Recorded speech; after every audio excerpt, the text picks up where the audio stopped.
Let's go ahead and get started. My name is Ed Thompson. I'm the FHSAA track and field administrator. I want to thank all of you guys for joining this morning. This webinar will be recorded, and it'll be available later for you guys to view and go back. And if you had other questions, something you may have missed, it'll be available, and I'll make that available. I'm going to try and do it on our FHSAA YouTube channel. A little bit of practice on that, but we'll try and get that done by the end of today. Anyway, you guys are district hosts. Really appreciate you guys either being elected to host or volunteering to host. It's a big responsibility. As one of my friends calls it, district meets tend to be Thunderdome, and you guys get it all. It can be quite crazy. So again, thank you for taking on the challenge of hosting this meet coming up next week or the week after. I'm going to share my screen here, and I'm going to go through this outline, basics about the district meet, things you need to be concerned about, especially when it comes down to the field events and how things are reported and recorded. But please utilize the Q&A box to ask your questions. After I am done presenting, I will answer those questions at the very end. And I hope this works out for everyone here. Again, please make sure that you put your questions in the Q&A box. I will do my best to answer every single one of them at the end of this presentation. So here we go. All right, everybody should see this screen now. It is, this is the outline that everyone received a couple weeks ago, I believe. I asked you guys for information here. I think I got it all, got all the corrections. I really appreciate y'all doing that. But generally speaking, we'll just start at the top here.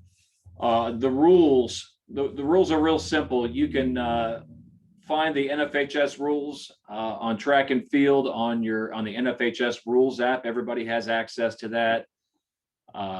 If you do not have access to it currently, please contact your athletic director. The licenses were all assigned based on the contact information that was in home campus. So that's real important in accessing that. If you happen to have a paper copy of the rule book is 2020. They did not publish 2021 rules because 2020 was cut short due to COVID. Anyway, if you have any issues, please let us know. The FHSAA Handbook, this is where you'll find our bylaws and our policies generally that govern the association as a whole. So things like eligibility front, you'll find there. These are linked in this packet. You should all have that. The 2021 FHSAA track and field manual is also there. It's linked, it's up to date. Everything is there you need to know on how to operate at the district level. So here we go. District entries for any meets that happen next week opened on April 1st, a week ago. Now, understand that the original deadline was April 8th. We have extended that for the meets that are happening next week. We have extended that to April 11th at 9 a.m. The reason for that was there are 2 days left in the regular season that would not have counted, if you will, as far as folks chasing times or marks in order to potentially qualify for the fourth entry or for seeding purposes. So we thought it was in the best interest of the folks going next week to have a deadline that was inclusive of that. If you are running your district the week after, so that would be in a week and a half from now, then your deadline has not changed. All of those entries will be done on Direct Athletics. Those meets have already been set up online and assigned to your timer. If you're an in-house timer, it's available to you for you to download those entries and everything. But understand that the competitors entered in DA must match the roster that you have in home campus as well. The only marks that are eligible for seating purposes this year are marks that are established in the 2021 regular season. You may get that question from folks entering. They want to know if they can use a kid's PR. Maybe it was last year or the year before. We only count current marks, current season marks. So anybody without any marks, for instance, marks that may have been measured incorrectly in imperial format, or if they were hand timed, then those marks are not considered for seating purposes. So only FAT and metrics. The entry deadlines, again, they're listed on DA. They're all up to date on the website there. With reporting your results, okay, we're requiring that the meet results be reported within a couple hours of the conclusion of your meet. Understand that all results should be measured, and we're talking field events here, measured, recorded, and reported in metrics only.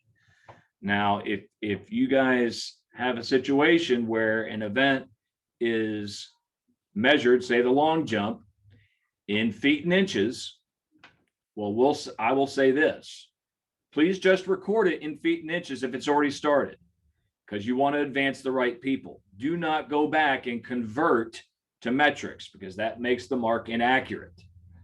At the very least, when it's uploaded into Direct Athletics, the feet and inches mark would appear on the athlete's profile, but the downside of that is that mark will not be used for seating purposes at the region. You will have the four folks in the region, or excuse me, the four competitors that advance to the region, but they will not have a mark for seating purposes. Really important that everything is done in metrics from start to finish. I'm going to go back on that because it's a major point of emphasis.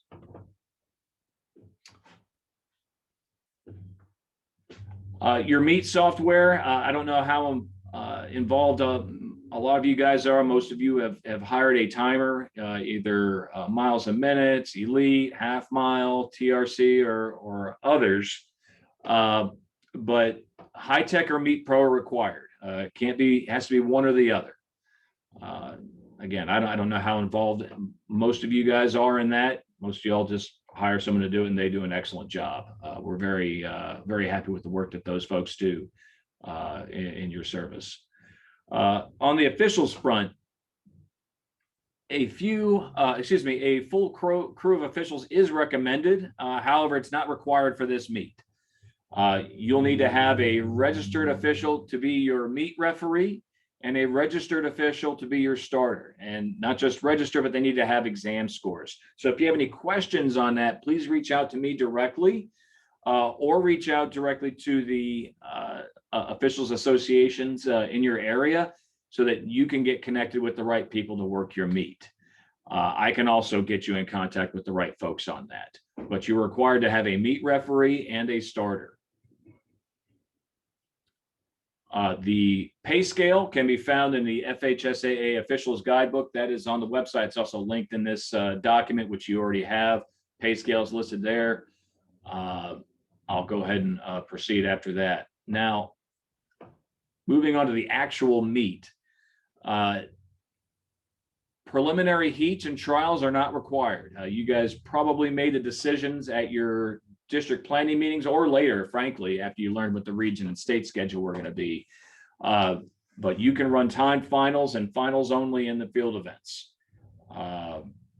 It is up to you guys. What we would say that if you're making a change from something that was decided at the district planning meeting, that you at the very least get a majority of the coaches or member schools in your district to approve any change that alters that. And any time between now and your meet. Advancement. One of the biggest questions here, and one of the bigger issues that we need y'all to pay particular attention to. The top 4 in every event will advance to the region. So it's very important that ties are broken that would result in more than 4 qualifiers. So if you have a tie for 4th in, say, and we see this generally in the pole vault and the high jump, if you have a tie for 4th in the high jump, you need to break that tie, frankly, before, and preferably before anyone leaves, before those kids leave. So make sure any ties are identified and then broken. That should be a major point of emphasis for the meet director. It's always a point of emphasis for our meet referees, and that'll be communicated to them as well. But very important that you guys break any of those ties that would result in more than 4 qualifiers. Sharing implements, and by implements, we're talking about shots, discs, javelins, poles in the pole vault. They are not community property once they're impounded or checked in or inspected. Anyone that would like would like to share an implement, they may, but it cannot be without the consent of the owner. Permission must be given. Javelins shall be rubber tipped. Okay? They must be rubber tipped. In order to pass inspection prior to that event, the officials or the meet judge, whoever's doing that at your meet, must inspect that javelin to make sure the rubber tip is a permanent fixture on the implement. It cannot just pop on and off. Okay. If it pops on and off, that javelin shall fail inspection. It cannot be used in competition. Okay, so there's a point of emphasis in the javelin. This will be the first year we're actually contesting the javelin in the state series. Should have been last year, but we're doing it this year. So additionally, on that note, please make sure your javelin competition area is safe and clear. Very important. The jury of appeals. Hey, hopefully you guys have made those selections or will soon. Please pay particular attention to NFHS Rule 3.5 for the scope of the jury of appeals. Essentially, the only thing that the jury of appeals may look at is a misapplication of the rules. They cannot make up new things. They cannot make decisions to rerun things. Can't come up with things out of thin air. That is not the role of the jury of appeals. I would involve the meet referee heavily in any process that deals with a question or some kind of appeal or protest. While protests are prohibited, generally when there is a question of a misapplication of a rule, please involve the meet referee first. Team awards, the team award information, you guys go through Crown Awards or the runner-up and the champion trophies, boys and girls. And if you have not ordered any individual awards, it is recommended that you probably do. It's a good thing for those kids. Financial information, one of the big items here. You are not required to submit an FN2. This has been a few years. We've been doing this. There's no gate sharing with the FHSAA. Everything that comes through that gate is yours to go towards the meet. Any profits, whatever you decided at the district planning meeting, generally the profits will stay with the host school, and any losses are shared generally among those member schools if that occurs. So on the financial front, important. At the coaches meeting, make sure the sportsmanship statement is read, and then also take the opportunity at that coaches meeting to allow scratches. It definitely probably helps our timers and our meet managers, folks running the software. Any scratches should be submitted then, but no new entries may be accepted. There will be no scratch and adding, no scratch and adds. Please don't allow that to happen. Results reported within a couple hours of the meet, reported to DA and TFers. The regional meet sites, we nailed down the last one today, so that's definitely a good thing. We have 2 region meets going off on Friday.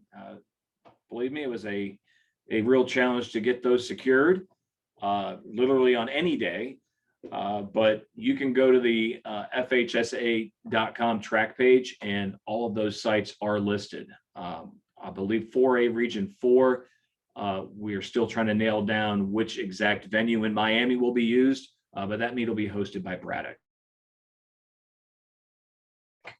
to the 30th. So just take a look at that. I have asked our region meet hosts to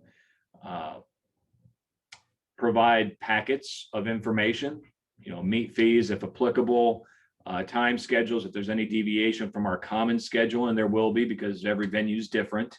But to provide all that information for your benefit, I have 3 or 4 of them posted. Hopefully I'll have more by the end of this week posted on that page too. The region meet event schedule, the order of events will be, on the running events especially, will be consistent across all of the regions. We're trying to keep it as consistent as we possibly can, given the circumstances. Our state meet site and date have been nailed down as well. We're going to the University of North Florida on May 7th and 8th. We're going to be running sessions, time finals, and finals only in the field events. So you can view that meet schedule, that event schedule on FHSA.com as well. In short, 1A and 3A are going on Friday, May 7th, and 2A and 4A on Saturday, May 8th. 1A and 2A will be in the morning. We're doing split sessions. So once those meets are completed, we are going to be clearing the venue, and then the 3A and 4A groups would be able to come in on their respective days. So we are doing our best to keep it as safe and as competitive as we possibly can. I know that there is a disagreement on some of the decisions we've made. Overall, I believe we've made the best decisions we could while having the meet integrity preserved and providing a championship quality experience for those student athletes. Moving on. The results and rankings. Go to TFRS Florida. You'll be able to find, as they are available, the results from the district meets. You'll be able to see the rankings and where the student athletes sit after the district meets going into the region. That is about as live as we can make it.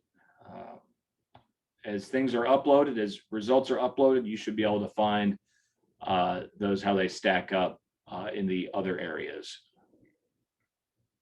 Again, another point of emphasis. I'm going on to the field events now, in particular. Your event judges, the folks working your field events, all field events must be measured and recorded in metrics. Must be. Okay. All field event qualifying marks not measured in metrics will be seeded with no mark at the region. You'll get your 4 advancers if you do something in Imperial, but you won't get a seed going into the region, meaning they'll be seeded last. So please make sure that your folks do this correctly. Verticals and horizontals. Okay. Your vertical events should have a starting height determined. Really don't care what it is, but you must move up in the high jump by 5 centimeter increments. In the pole vault, it is 15 centimeter increments. Okay, not 6 inches, not anything else like that. Please make that a point of emphasis with the folks doing those field events. Javelins must be permanently rubber tipped, and a new rule that came out last year, but we have kind of modified our interpretation of it because what the NFH is saying doesn't make a lot of sense with it, and our officials would concur on this. In our horizontal jumps in the pole vault and javelin, competitors may not run in the non-legal direction on the runway at any time, meaning during warm-ups, you cannot run backwards to get a mark. Do not let that happen. Provide a warning to anyone doing that. But after a warning, that athlete should probably be disqualified. I prefer that you guys implement a system of preventive officiating on this front and teach them the rules. But when it comes down to it, if you have to enforce a rule, please do so. This is a safety consideration where we don't want people getting trucked on the runway. So any warm-ups have to happen in the legal running direction, meaning towards the foul line, towards the pit. All right, so keep that in mind. Running events. Ties in the running events. All ties and preliminaries that would result in, well, we don't have prelims in most, but all ties in preliminaries that would result in more than 8 qualifiers should be broken by the tie-breaking procedure. Generally, that's a runoff. You should probably not have any ties in any running events, frankly, if you're using FAT. You should be down to the thousandth of a second. That tie should easily be broken using line scan or something to that effect. One or more competitors, then there are scoring places shall qualify for the finals. Okay, that is if you have 9 lanes, if it's possible. All competitors tying for the last position shall be finalists, blah, blah, blah. Moving on. 4x1 relay. One of the other changes this year were the extension of the exchange zones in the relays that have legs of 200 meters or less. Okay, please take a look at that. There are no more acceleration lines. The athlete receiving a baton must start his or her leg within that exchange zone, not outside of it. If they are outside of that exchange zone when they start their run, that would be considered being out of the zone. Okay, that would be a disqualification. Okay, they must receive they must receive the baton within the exchange zone. Okay, it's not the body; it is where the baton is. So please understand that. I'm going to skip over this. If you have particular questions about the para-athlete division, please feel free to call me directly here at the office, 352-372-9551. My extension is 390, or shoot me an email, ethompson@fhsaa.org. Happy to chat with you about para. What we've noticed this year is that in the para division, we have a lot fewer competitors out there, at least based on the results we've seen in this division. And that is probably due in part to what's going on around the world with the pandemic. Okay, now there were adjustments that were released in early March, and I'm going to review these, and then I'll be happy to take a look at your questions and answer those. This has come up from time to time. Policy 10.2.1.4, the minimum contest requirement, meaning the 5 meet requirement for track and field, that was waived by the board of directors at their February meeting. Okay, so that is not a requirement this year. The next adjustment was the state championship finals format and the regional meet format were both altered to be a finals only format. Running events will be run in heats against time, slowest to fastest, and horizontal field events will have 4 attempts only. That would be all of your throws, and then long jump, triple jump included there. Okay, the state championship, I know it says TBD on the screen. We're at the University of North Florida. The region meet also run in a finals only format. The schedule for region mirrors that as closely as possible to the state format, but the locations are all listed as I mentioned before. The champion and the runner-up in each event at the region, and this may be answering a couple of the questions, at least one of the questions in the Q&A. The champion and the runner-up in each event at the region meet will advance to the state finals in Jacksonville. Okay, so it's the top 2.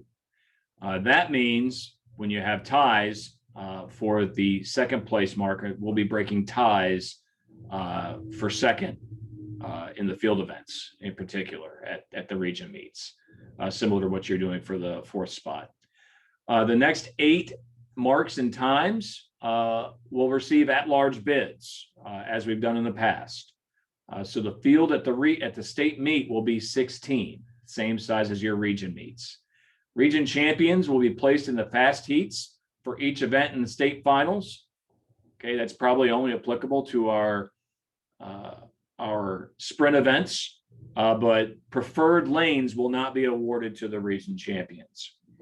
Non-FAT marks will be seated last in all running events, if that were to happen. We don't expect that, but it could.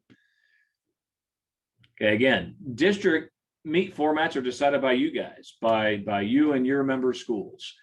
A fourth entry in individual events is permitted if all 4 contestants have established a mark equal to or better than the 2-year rolling average for 8th place in the region across all regions within that event and classification. I know that's a mouthful, but essentially you got to meet a qualifying standard if you're going to enter 4.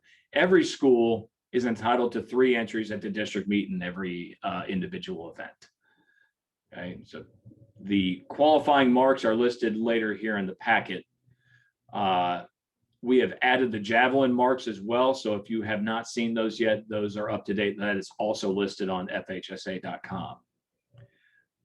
Okay, and here are some marks here. You can take a look at those on the website, but they are all there.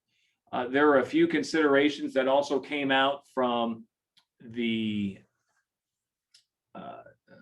NFHS. I'm only going to address the rule modifications here. So it seems to me that if you guys have any particular questions or would like some recommendations on how to operate in the with COVID, please feel free to call. But generally, it seems like everyone's been doing their thing and doing their best to make sure that everybody is mitigated the risk appropriately. In the relays, I know that we allowed gloves in the regular season. However, we are not allowing gloves to be worn in the state series. So no gloves, not allowed. Okay. And well, that was it. Let me go ahead and get to the Q&A here. Pull that up. I'll start at the top. How many runners advance from district to regionals? That is the top 4 in each individual event. Excuse me, in each event. The top 4 advance. That was from Keon. Okay. That's done. Tom Bundy from Astronaut. Coaches in my district have asked the following. If a kid gets quarantined the week of district, can they replace them? That's a great question and one that we have been discussing in-house. If there is a situation where there's a quarantine or some other COVID-related issue where an entry may potentially change, please have that school directly reach out to me. And I will deal with them individually. We are likely to allow them to replace that competitor, that contestant in that event. However, we will not be allowing that replacement to have a seed in that event. So they'll be going in unseeded. Hopefully that helps. We will try and handle each situation individually as we go through it. Once we have a decision made on those, we'll be in contact with you, the host, and probably whoever the timing contractor is, so they're aware of the change. Tom asks, why is the deadline today? It is not today. It is Sunday at 9 a.m., April 11th. So go ahead and make note of that and feel free to please spread the word. That is for the meets happening next week. Kim Ledford asks, if I'm having a separate meet for throws or pole vault because of facility constraints, do I need to hire officials to come to the throws pole vault meet as well? It is our strong preference that you have an official there, mainly there to make sure that nothing goes awry. I would say that it would be wise to have one there, but I'm not going to say it's required. But again, I strongly recommend that you do. Tom asks, what if a kid does not have a verifiable mark in DA? Then they will be unseated. They will not be seated in the meet. And then Tom says, ignore my third question. You answered it. Okay.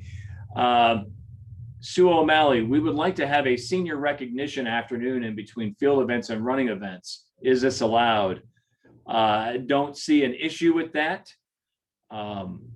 We would prefer that be done during the regular season, but if that was not possible, we certainly don't have an issue with that being done. At the district meet, what I would recommend that you maybe provide an opportunity to all the schools with seniors that are participating in that meet. My 2 cents. Jeff asks, how can I confirm if officials have been assigned to my district championship? My AD and I have made many phone calls and sent numerous emails. Thank you. Jeff, go ahead and shoot me an email and I'll get you in contact with the right folks. We'll make sure we get that straight.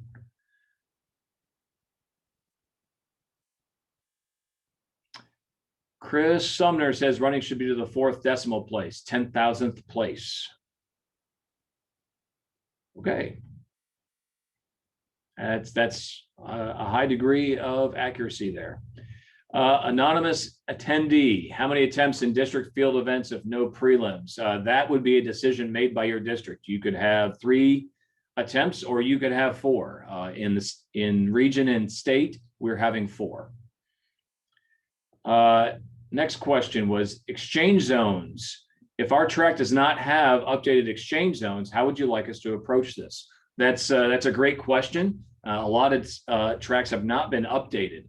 That first mark, your acceleration mark, the smaller triangle, is actually now the start of your exchange zone. So the original exchange zones were 20 meters. It's been extended to 30. Well, that acceleration mark is 10 meters up from the old 20-meter exchange zone.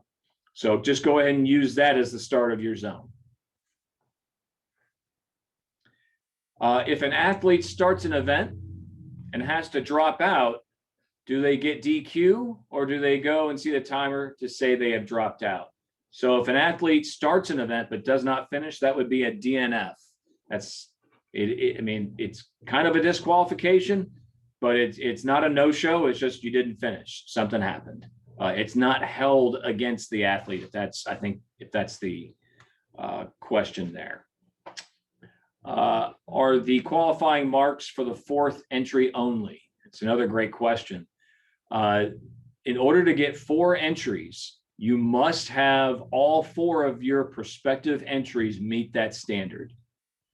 Okay? All 4 in that event have to meet the standard. So if we're talking about let me use an example here. Look at some marks. We're looking at, if we're in 1A girls and we're talking about the 100 meters and you wanted to enter 4 ladies into the 100 meters at your meet, all 4 would need to have run a 13.15, just as an example. I hope that helps. Ed McTurius asks, district champions placed in the fast heat at region? The answer is no. The seating at region is going to be by performance only.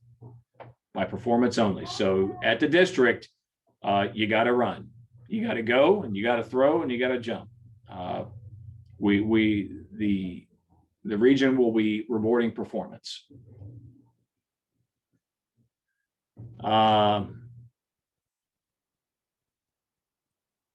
Sandra Miller, can you please send this information packet for us to review? Absolutely. I would be happy to do that. Greg Barnes, was the 400 and the 4x1 supposed to flip? I'm not sure if you're referring to the state meet or the region meet. I will say this, the order of events in the region and at the state meet were taken straight from the NFHS rulebook. It is rule 1-2, I believe. So it was by the book this year in determining that order of events. And then the last one, well, not the last one, there's more. For throws, 3 throws, then reseed before finals. Generally, that's what you do. However, if you're doing prelims and the throws, go ahead and do that. Yes. Coach Maisonette, if a runner places top 4 in an event at districts, do they have to compete in that event at regions? Yes. If you have an athlete receive one of the automatic bids to the regional meet, they must participate in that event. So if you have a situation where you are not planning on, or let's say you want to enter a kid into 4 events at the district, but you only plan on running them in 2 or 3 at the region, understand that you're taking a spot away from someone else. That would not be the ethical thing to do. If the end game is to have an athlete do 1 or 2 events at the state meet, please take that into consideration when you do your entries at this stage of the game. Please consider that. Greg asks, what are the boards of the triple jump? And if you need a different one, is it allowed? So at the district and region meets, you guys, the games committee, if you will, the host, may determine the boards, but the rule is that athletes may choose their boards in these 2 rounds of competition.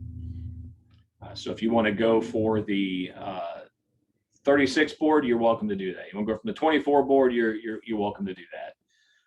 At state, we are going from the 8.5 board and the 11-meter board. If you have an athlete that is exceptional for the state meet and you would like to use an alternative board, I will need to know, see that request in writing, and we will run it by the games committee and discuss that. It's not a guaranteed yes, but it's also not a guaranteed no either. We'll take it into consideration based on what we see in TFRs. So hopefully that helps. And then Mr. Nemhard, how many athletes can be rostered for the relay event? So the pool of 8 is still intact here this year. So you may enter up to, or excuse me, you may list up to 8 athletes in this round of competition. You may list up to 8 athletes for each relay event. You may only run 4. That pool of 8 may not change from round to round, from district to region, region to state. That is your 8 for the duration of the state series. Hopefully that answers that question. It is the same rules last year. I don't see any other questions here. So I will go ahead and wrap this up. If you have anything you would like to ask me individually, feel free to give me a call, shoot me an email. Again, my phone number is 352-372-9551, extension 390. My email address is ethompson@fhsa.org. I will go ahead and resend this packet out to you guys since it was asked for. It's got the updated marks for Javelin and a few other updates in there as well. Otherwise, I want to thank you guys for joining me, and good luck. If anything happens, please feel free to call. I'm here to help you guys work through any issues you have throughout the series, and especially during your meets. Thank you guys. Take care.